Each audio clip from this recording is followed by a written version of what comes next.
Bueno, sí, lo primero quería agradecer a Nacho y a Monse el que me hayan invitado. La verdad es que a mí me encanta venir a Bilbao porque me unen bastantes cosas emocionales, personales y, bueno, muchas experiencias de vida.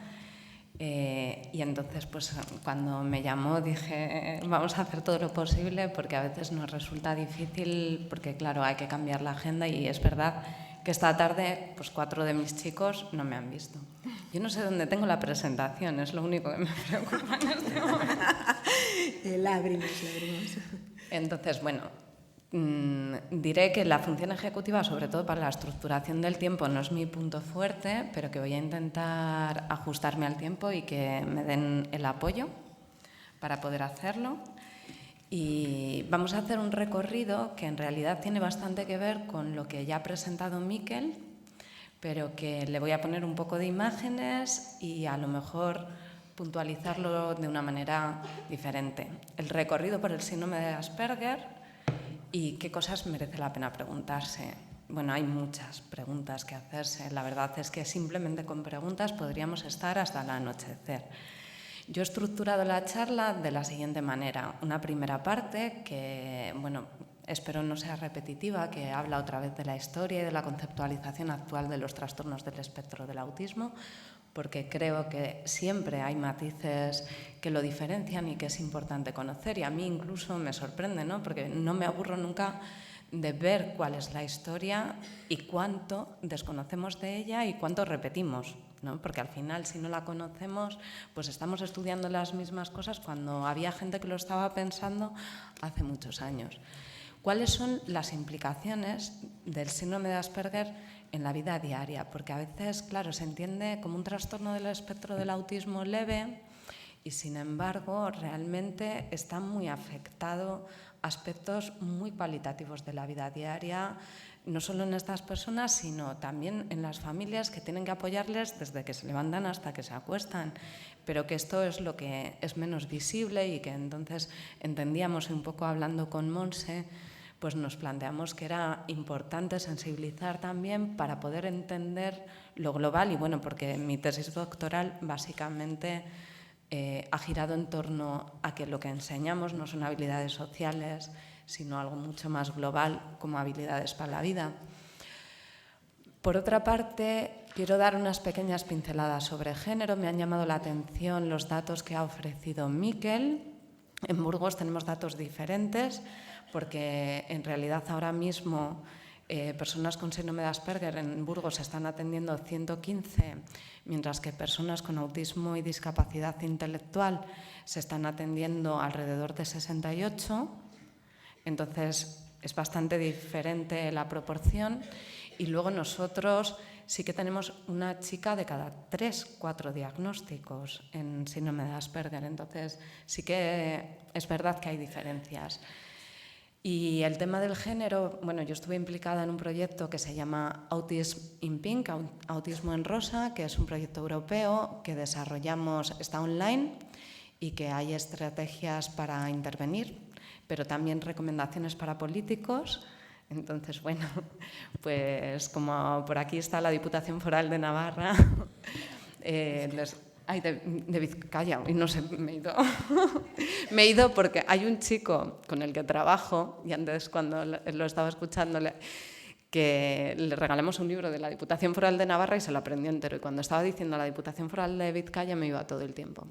La segunda parte van a ser los modelos de referencia y los principios de intervención, que aunque sea muy básico, muchas veces son desconocidos o comprendidos desde una visión un poco segmentada y, sin embargo, la actualidad pues habla de una visión mucho más aunada y comprensiva. Y los programas referentes en el desarrollo de habilidades para la vida, que fundamentalmente son programas de habilidades sociales en personas con síndrome de Asperger. Si ponemos el criterio de búsqueda autismo en Internet o Asperger, nos aparece una imagen como esta. Una imagen en la que aparecen solo niños, como veis, y niños en género masculino. Si lo ponemos en inglés, nos pasa exactamente lo mismo, y ya si buscamos con adolescentes, nos aparecen adolescentes, pero muy poquitas chicas. Y nos aparecen adolescentes tristones. Los niños están contentos, están jugando, están haciendo puzzles. Los adolescentes están tristones, están ansiosos, están con una gestualidad aplanada, con momentos de soledad, ¿no? A mí me llama bastante la atención y pienso que hay que plantearse que todavía la sensibilización no está llegando a los focos y a los retos principales que tenemos en la actualidad en el trabajo con personas con síndrome de Asperger. Si hablamos de la historia del síndrome de Asperger, pues la verdad es que, claro, la primera persona que habló de síndrome de Asperger, bueno, de las características de personas con dificultades en comunicación, relación social y rigidez cognitiva, no fue Hans Asperger. Ya, no sé qué en este momento, sino Grunia Efimovna Sukareva. Esta mujer publicó en ruso y un año después en alemán, y hasta 1996, que la rescató una psicóloga que se llama Sula Wolf, no hubo una publicación que rescatara el artículo de Grunia Efimovna, de Sukareva, en el que se hablara de que existían personas con estas dificultades en comunicación y relación social.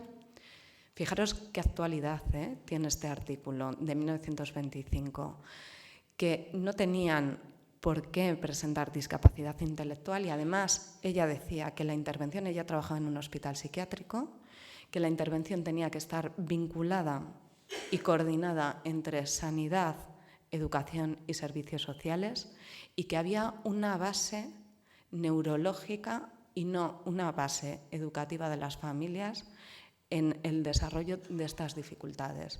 Fijaros todo eso en un artículo de 1925. Lo rescatan en 1996 y en la actualidad todavía es apenas reconocido. Hace 2 años escribieron un artículo de revisión y luego hay una pequeña mención en el libro de Tony Atwood sobre el síndrome de Asperger, y hay un libro en español también que recoge una pequeña mención a Sukareva. Pero llama la atención por qué no se dio más empuje o por qué no había más importancia de este artículo, que curiosamente en su segunda versión está en alemán y es muy similar a los casos y las características que estaba describiendo luego Hans Asperger. Así que en todo esto hay un poco de debate. Yo simplemente lo planteo porque soy una defensora de los estudios de género y entonces me parece importante reivindicar la figura de esta mujer que a mí me ha fascinado.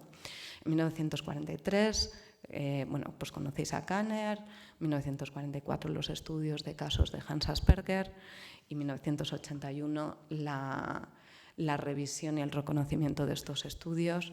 Como ya hemos hablado de ellos, anteriormente ha hablado Miquel, voy a pasar a lo que es la situación de la prevalencia. Actualmente sí que hay 2 estudios de prevalencia general de los trastornos del espectro del autismo, pero no específicamente diferenciados entre síndrome de Asperger y TEA en España, que son los estudios de Ricardo Canal y María Frontera, pero que estos estudios distan de la prevalencia que se señala en los estudios internacionales. En concreto, en Europa solamente tenemos estudios con un alto nivel de screening en Reino Unido y hablan de una prevalencia de una persona por cada 100. Estamos hablando de cohortes de edad, es decir, no todos los años es la misma prevalencia. Y los que están haciendo cohortes de edad de manera sistemática en diferentes países son el Centro de Prevención de Enfermedades de Atlanta, que normalmente hace estudios de prevalencia entre 14 y 16 países, y aquí ya hace un poquito más de diferenciación por género y también por nivel cognitivo. Aunque ahora va a haber un cambio con el DSM-5 importante, porque no va a importar tanto si las personas tienen capacidad intelectual como si tienen capacidad funcional. Es decir, si son capaces de por ellas mismas hacer funciones de la vida diaria que vamos a comentar un poquito más adelante.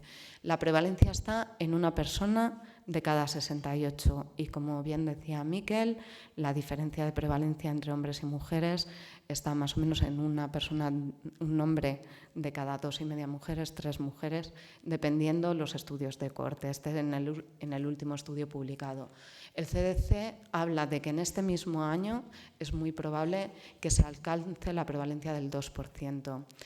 Y esto se debe a factores epidemiológicos que no están bien discriminados. El que mejor discriminado está es el aumento de la edad de los padres. Mayores de 35 años hay una posibilidad mayor de tener hijos con TEA. Los factores genéticos, que son muy difíciles de discriminar. Se está hablando de que es una enfermedad crisol. En realidad sí que se habla en este concepto. Y esto significa que estamos ante algo tan complejo como puede ser el cáncer. O sea, que un diagnóstico de síndrome de Asperger difiere mucho de otro diagnóstico de síndrome de Asperger porque los subfenotipos no están claramente diferenciados. Hay gente que estudia fenotipos de optimal outcomes, que son estas personas que pierden sintomatología en la edad adulta y que pueden hacer una vida bastante normalizada, aunque yo creo que todo esto hay que cogerlo con pinzas. Otro es el subfenotipo dentro del género femenino, que vamos a analizar un poquito más en profundidad. Y hay otros subfenotipos, como por ejemplo las personas de hiperfoco, que son aquellas personas que en una primera entrevista no te parece que tengan ninguna dificultad, pero que cuando les vas viendo e introduces cambios, intentan mantener el mundo tal cual la primera vez lo vieron, o tu sala o tus costumbres. Entonces, la rigidez y la rutina no se ve en una exploración ordinaria. Y tampoco se ve en los comportamientos sociales. Estos son algunos de los que están más definidos, pero queda muchísimo trabajo por hacer. Si vemos el incremento, es un incremento importante que también tiene que ver con que hay muchísimo más conocimiento. Y hay dos factores, que son el DSM-5 y el CIE-10. A mí me llamaba la atención, quizás al contrario, ¿no?, que aquí se ha estado utilizando siempre la versión de la Organización Mundial de la Salud, es decir, el CIE, para hacer las valoraciones diagnósticas. En Castilla y León no. Se utiliza el Manual Diagnóstico Estadístico de los Trastornos Mentales, fundamentalmente de la APA. Y entonces nosotros pues, estamos muy vinculados a ello y a los cambios que se han introducido. Los cambios que se han introducido es quitar la categoría de síndrome de Asperger e incluirla dentro de los trastornos del espectro del autismo, entendiendo que en la trayectoria vital, tanto las personas que cumplían ese subfenotipo de autismo de alto funcionamiento como aquellas que parecían más vinculadas a lo social o orientadas a lo social y que con criterios de Gilbert se consideraban también más dentro del síndrome de Asperger, menos autísticas, menos ritualistas, en la edad adulta plantean una evolución y una trayectoria similar, con unas dificultades a nivel vital similares. Y entonces, como ha habido muchos estudios en los últimos 15 años en esta línea, pues el DSM-5 ha decidido hablar de trastornos del espectro del autismo y ver los niveles de severidad en función de la funcionalidad. Y unir comunicación y relación social en un mismo ámbito, puesto que la comunicación que está alterada en todos los TEA no es si tienen lenguaje o no lenguaje, sino el uso que se da del lenguaje, si es un uso social, si es un uso orientado a la atención conjunta, al desarrollo de relaciones, a la petición de ayuda, o si es un uso meramente verbalista, ¿no? Y también la gestualidad, la iniciación de relaciones, todo lo que ya conocemos. Por otra parte, la otra gran inclusión es, dentro de los patrones de comportamiento e intereses restringidos, por primera vez se han incluido las alteraciones sensoriales, que ya venían descritas en el artículo de Sukareva, que no habían pasado desapercibidas tampoco por Kanner, y que, sin embargo, nunca se habían incluido dentro de los criterios diagnósticos, aunque muchas personas estaban haciendo estudios y evidencia científica en cuanto a las alteraciones sensoriales. Aquí en España, más que por los estudios de evidencia científica, se conocen por las divulgaciones de los libros y las traducciones de Olga Bodasina, de la percepción sensorial en el síndrome de Asperger. Pero realmente el material que más se está utilizando es la escala de percepción sensorial de Winnie Dunn, que bueno, ya os la haremos llegar si no la tenéis. Y Como teorías subyacentes, pues bueno, hay muchas teorías y estas teorías lo que hacen es unirse. Voy a ir muy rápido. La teoría de la mente, que es la capacidad para atribuir pensamientos, intenciones y emociones a los demás. Es decir, yo pienso que tú piensas, que yo pienso que tú sientes, que él siente.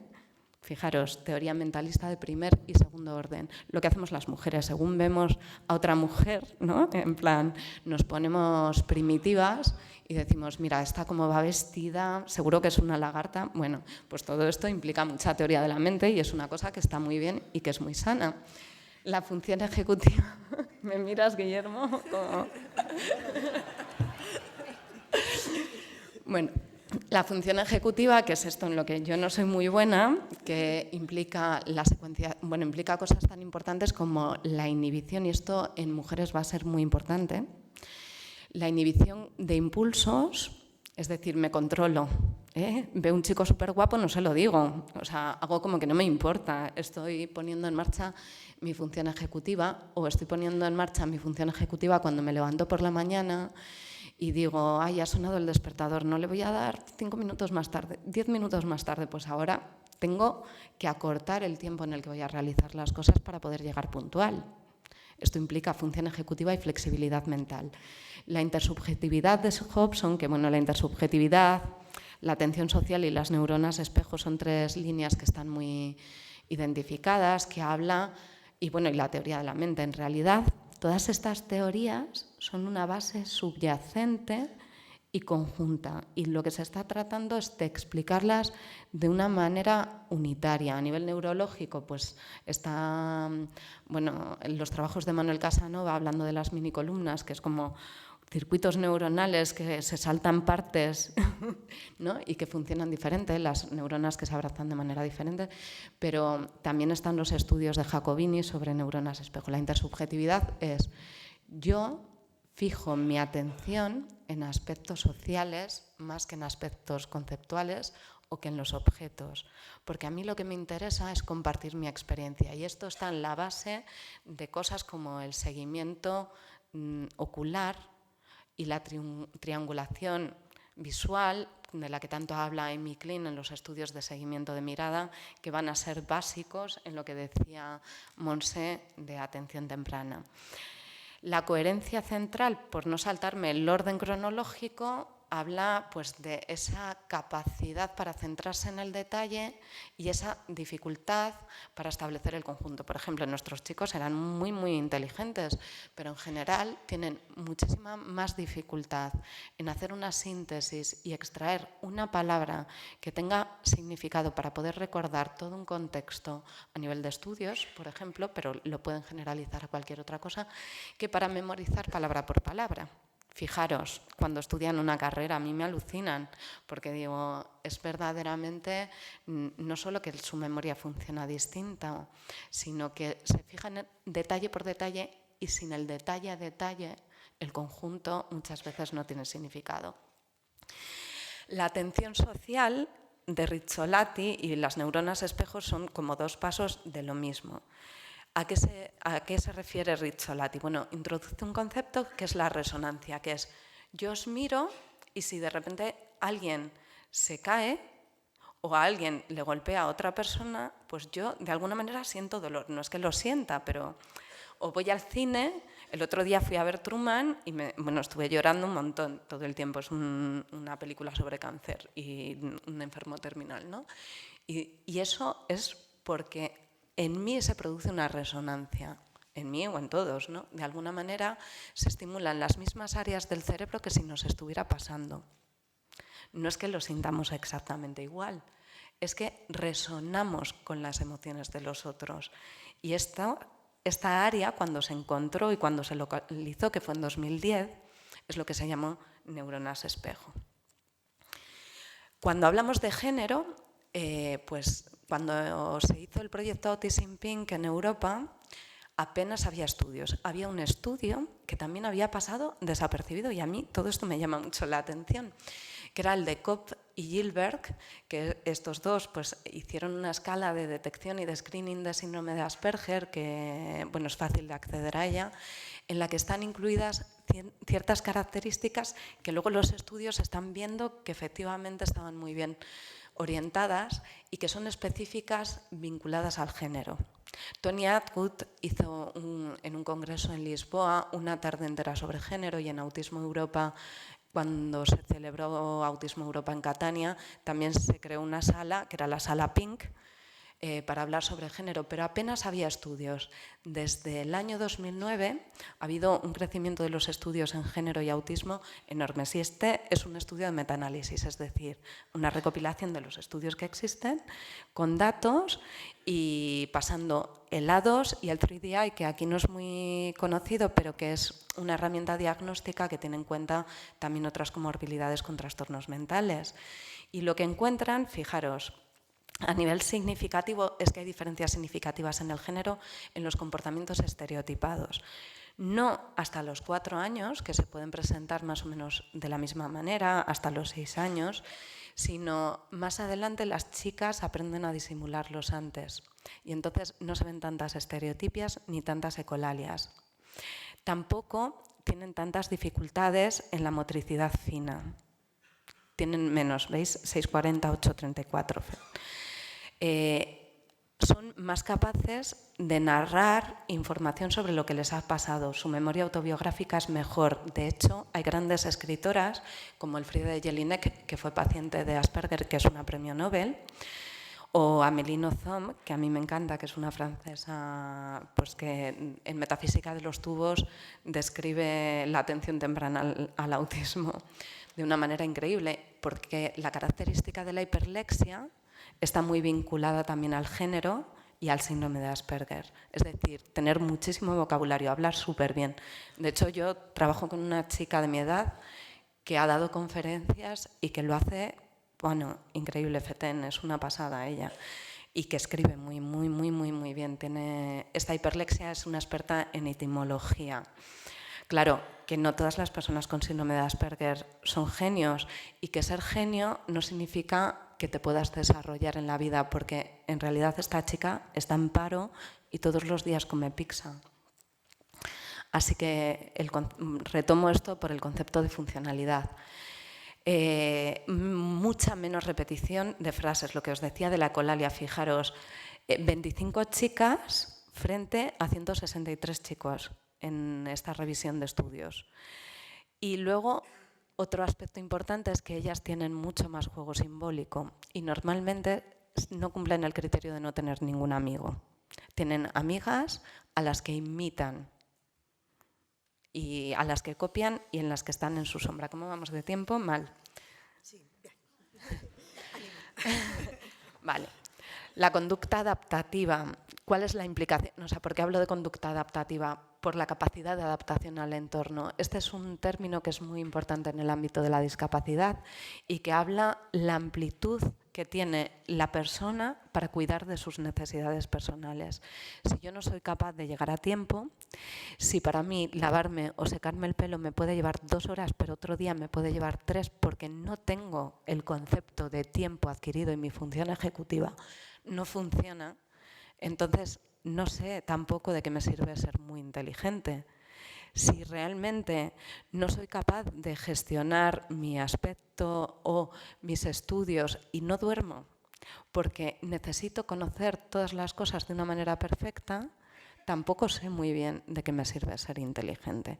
Hay cosas que están por encima y que no las estamos prestando suficiente atención porque, como veréis, en los programas fundamentalmente solo nos focalizamos en las habilidades sociales.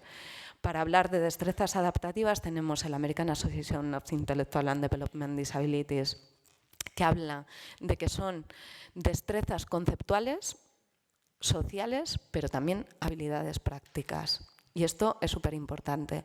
Y por otra parte, otro concepto que es fundamental es el de calidad de vida, que bueno, han estado hablando en la presentación, que es que las personas realmente estén incluidas en la comunidad, que tengan el mismo nivel de participación, que entiendan que su salud y que su bienestar personal tiene la manera óptima. ¿Y cómo podemos hablar de una salud y un bienestar personal en una población que En torno al 50% de los adolescentes tiene comorbilidad con ansiedad y muy cercanamente con depresión, pero también tienen otras comorbilidades que tienen una base genética subyacente, que son enfermedades físicas, como puede ser la epilepsia, trastornos gastrointestinales, y que esto tiene cada vez mayor evidencia científica, aparte de los trastornos de conducta alimentaria derivados de la hiperselectividad en la infancia, que están especialmente presentes en las mujeres con TEA y con Asperger. Trastornos por atracón, bulimia y anorexia. Y esto lo tenemos que abordar desde la primera infancia, pero también en la adolescencia y en la edad adulta. Algunos hechos son los déficits en aprendizaje de los que hemos hablado. Voy a saltármelo. Si hablamos de evidencia en intervención con TEA, digamos que hay muy poca evidencia científica de ningún modelo comprensivo, pero sí hay una evidencia consensuada por los profesionales. Y los profesionales, en general, en todo el mundo, tendemos a hacer las mismas cosas. Eso es una de las cosas que a mí me sorprendió al hablar con Monse y me estuvo explicando cómo estaba distribuido el programa de Asperger, y digo, es que estamos caminando en paralelo y eso está bien. Porque si caminamos en paralelo sin comunicarnos, bueno, hemos duplicado el trabajo, pero estamos haciendo una cosa muy importante que es ciencia, que significa que expertos en diferentes lugares, bajo diferentes puntos de partida, llegan a las mismas conclusiones. Eso significa que estamos haciendo las cosas bien. Y los modelos que tienen mayor evidencia científica son la intervención basada en antecedentes, es decir, el apoyo conductual positivo. ¿Qué ha pasado antes de que se diera la conducta? ¿Qué pasa alrededor? ¿Qué podemos prevenir? Intervención cognitivo-conductual, no hay terapias mágicas, el optimal outcomes es aparente, pero realmente el autismo no tiene cura, es una condición inherente a la persona, y las personas que tienen síndrome de Asperger quieren que sus familias lo acepten, y para sentirse ellos aceptados necesitan esa formación y necesitan que conozcamos bien que son distintos, pero que nos parezca pues fenomenal. Vamos a darles los apoyos porque tienen muchos puntos fuertes. Y el PECS, el sistema de comunicación por intercambio de imágenes. Pero lo más importante es que los enfoques siempre tienen que estar centrados en la persona y que no hay dos intervenciones iguales. Tendremos una estructura, pero si hacemos siempre lo mismo, lo estamos haciendo mal. El TEACH y el análisis conductual aplicado, que en este está, por ejemplo, el modelo LOVAS, que es el más conocido y más antiguo, que introdujo algo muy importante, que era la participación de la familia a lo largo de todo el proceso y la intervención en contextos naturales como el contexto del hogar, pero en otros contextos. El modelo TEACH no es hacer un horario, no es estructurar unas bandejas. El modelo TEACH implica una forma de actuar en todas las áreas de la vida de la persona y en todos los contextos de manera estructurada, coherente, y estructurando no solo un horario, sino el ambiente y adaptándolo en cada lugar. Es algo muchísimo más amplio que nos llevaría una hora explicar, pero sí quiero que os quedéis con la idea, porque además lo hemos estado hablando en la comida, de que no se trata de poner un horario. A veces no pones un horario y estás siguiendo el modelo TEACH. Principios de intervención con TEA. La justificación racional, vamos a pensar, vamos a reflexionar, la individualización, evaluar. Ay, se me va el sonido. Considerar los problemas de conducta no como conductas desafiantes, sino como conductas comunicativas. Nos están queriendo decir algo. Que tengan lenguaje no significa que se comuniquen. Significa que tienen lenguaje. Y cuando tienen una rabieta, cuando pegan, eso es bueno porque están queriendo decir algo, y si damos una alternativa comunicativa adecuada, podrán aprender. Cuando no tienen ninguna comunicación, ni adecuada ni inadecuada, tienen muchas más dificultades para aprender. El aprendizaje sin error, ya sabéis que tienen muy poca tolerancia a la frustración. Eso yo lo aprendí aquí, en Bilbao, en la primera formación, que dijeron, no le digáis no, decirle luego, mañana, bueno, o sea, muy a la española, pero evitando el no. Utilizar medidas de evaluación sistemática, posibilitar la generalización en todos los entornos, capacitando a todas las personas y actuando todos en coherencia y en sinergia, sin pisarnos unos a otros. Bueno, me voy saltando porque yo creo que no podemos retener tanta información. Y lo que nos encontramos pues, es una disparidad de conceptos, una escasez de programas en el contexto español. Los importamos todos y el contexto importa. Y los enfoques están centrados en la competencia social, en el pensamiento, en enseñar estrategias cognitivas. Esto menos, pero es muy importante. Aquí hubo un boom con Michelle Winner, que gana mucha pasta, pero que al final habla de cognitivo-conductual. Yo, perdón por ser crítica, Michelle Winner es el gurú del pensamiento social, pero que aquí hay mucha gente que sabe técnicas cognitivas y las habilidades interpersonales. Como veis, falta las habilidades para la vida. Los programas, los que se conocen, americanos, centrados en habilidades sociales, y no son desde la perspectiva que tenemos en el contexto español, que es aprendizaje a lo largo de toda la vida. Atendemos a las personas no solo en la infancia o no solo en la adolescencia, también cuando son adultos. Sí, si me alejo me oye. Vale, fenomenal. No solo cuando son adultos, sino a lo largo de toda la vida. Y entonces el contexto americano es un poco diferente porque es un poco empresarial y entonces estos programas pues duran 12 sesiones, 16, pero tienen algunas cosas muy buenas. A mí el que más me gusta es el modelo Pearce, que el modelo Pearce separan los grupos de intervención y a la vez que se está haciendo un grupo de intervención con las personas con TEA, se hace con las familias y hay un momento que tienen un punto de encuentro y se llevan tareas ambos. Y además es voluntario, entonces cualquier persona lo puede abandonar si no se siente a gusto, lo cual nos da una indicación, pero también está centrado en habilidades sociales y, por ejemplo, no trata temas tan importantes como la sexualidad ni el género. Esto ya lo he hablado y con esto he terminado. Pues muchas gracias.